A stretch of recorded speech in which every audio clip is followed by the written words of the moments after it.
You've reached the end of pregnancy and your midwife offers you a stretch and sweep. But does it actually work? And perhaps more importantly, do you have to have one? Let's talk about what the evidence actually tells us. Hi, I'm Janine from Bellies to Babies.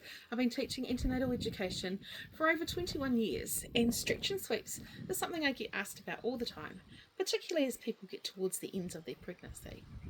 You might have heard they're a great way to get labour started. You might have heard that they're incredibly painful, or maybe someone's told you they had one and went into labour that night, or someone else had 3 and absolutely nothing happened. So what's actually going on? So today we're going to look at what a stretch and sweep is, what you can expect, how effective it actually is, and some things to think about before deciding whether you want one. So let's start with what actually happens. A stretch and sweep, also called a membrane sweep, involves the vaginal examination. Your midwife or your doctor inserts a finger through the opening of your cervix and makes a circular sweeping movement between the membranes of your amniotic sac and the lower part of your uterus. The idea is that it's going to encourage your body to release prostaglandins. Now, prostaglandins are hormones involved in preparing your cervix and helping labour begin.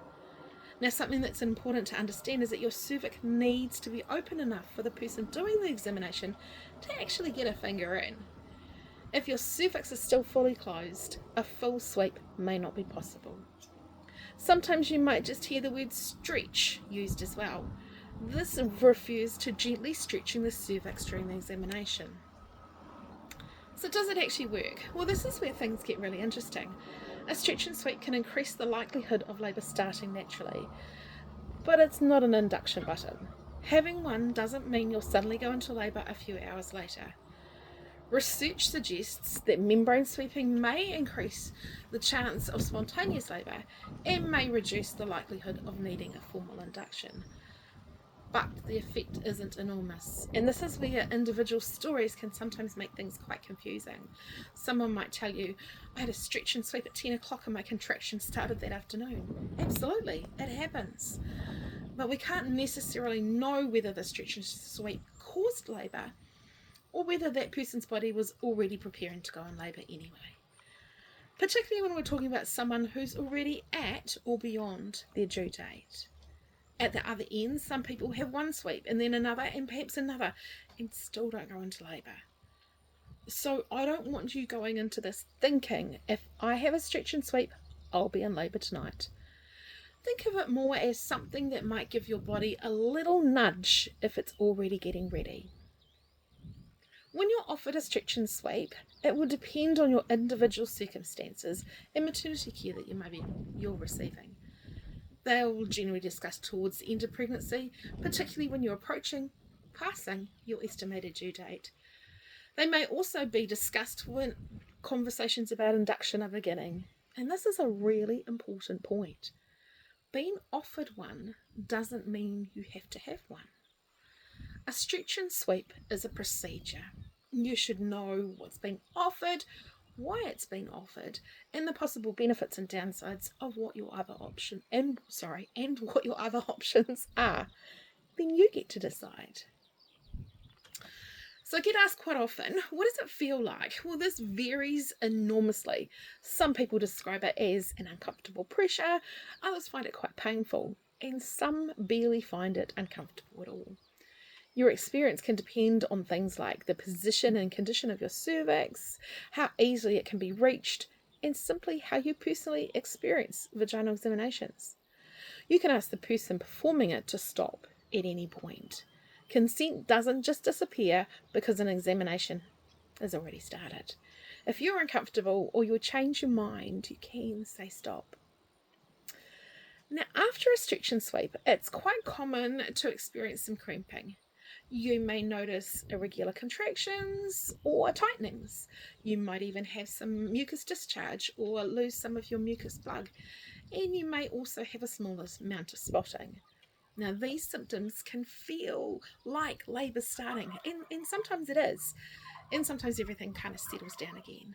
And that can be actually quite frustrating, particularly if you've spent several hours thinking, this is it. If you're experiencing bleeding that's more than the light spotting you've been told to expect, or if you're concerned about your baby's movements, you think your waters have broken, or you're worried about anything following the procedure, please contact your midwife or the maternity unit. Now, can you have more than one? Well, your short answer is yes. If the first sweep doesn't result in labour beginning, you may be offered another one. Again, that doesn't mean that you need to agree. You might decide you're happy to try another. You might decide once was enough. Or you may want to wait and see and just see what your body does. All of those decisions deserve a conversation. If you're offered a stretch and sweep and you're not sure what you want to do, or you don't have to make that decision straight away, you can ask questions. Things like, why are you recommending this for me? What are the benefits in my situation? What are the downsides? What happens if I don't have one today? Can we wait? What are my options if labour doesn't actually start? And one of my favourite questions when you're making any decision during pregnancy or birth is, do I need to decide right now? Sometimes the answer will be yes, but quite often you have time to think, talk it through, and make a decision that you're comfortable with. It's also worth remembering that your estimated due date is exactly that. It's an estimate. Pregnancy doesn't come with an expiry date stamped on it. Your due date gives your maternity team an important reference point, and there are reasons why conversations about monitoring and induction happen as pregnancy continues beyond it.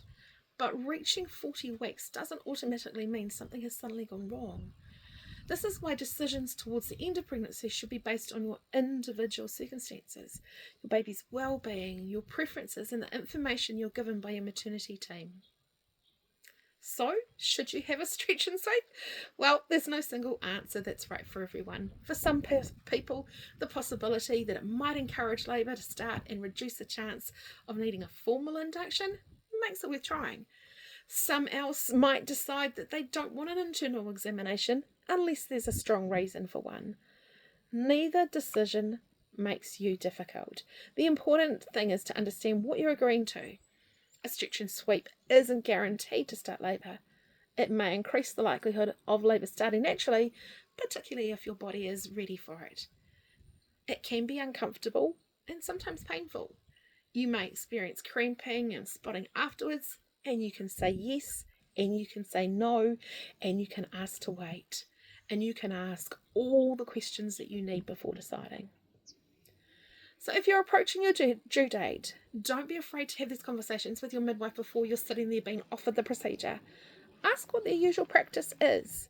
Find out when they might offer you a stretch and sweep and why.